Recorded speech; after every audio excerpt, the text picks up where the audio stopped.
Covering Allegheny County, reporter Jordan Sayopa joins us live in Wilkinsburg. Jordan, more trees are on the chopping block. Kristen, Mike, I'm here on South Avenue where 4 trees are slated for removal, including this one right behind me. Now, the plan is to remove or prune a list of 29 different trees throughout Wilkinsburg. And tonight, community members voiced their concerns to Duquesne Light Company and council in hopes of preventing more trees from coming down.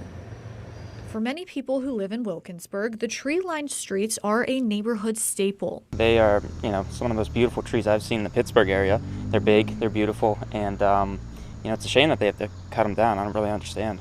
But stumps and patches of dirt mark the spots where 6 trees once stood on East End Avenue.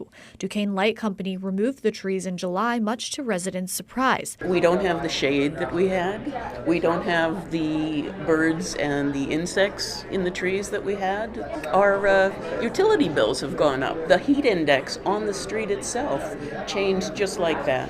This room full of residents had the chance to share those types of concerns with Wilkinsburg borough leaders, arborists, and 2 Duquesne Light representatives at a special council session Wednesday. This was not seen as the end to anything, but really an important and necessary step to get everyone together and hear everyone's concerns. In early 2025, Duquesne Light identified a list of trees needing to be trimmed or removed because of threats to electrical power infrastructure.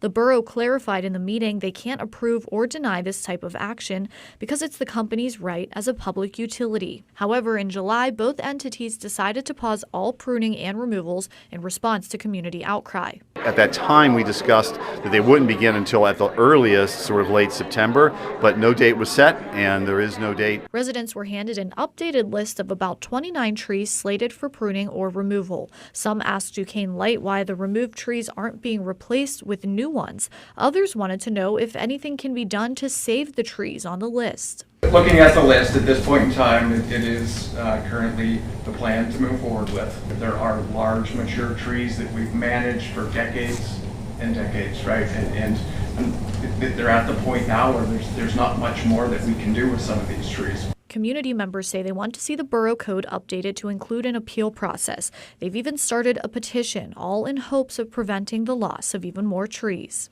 We're really grieving these trees that came down. It's not something that you get over. Now, although Duquesne Light representatives were at the meeting, they were not available for an interview. Covering Allegheny County and Wilkinsburg, I'm Jordan Sayopa, Pittsburgh's Action News 4.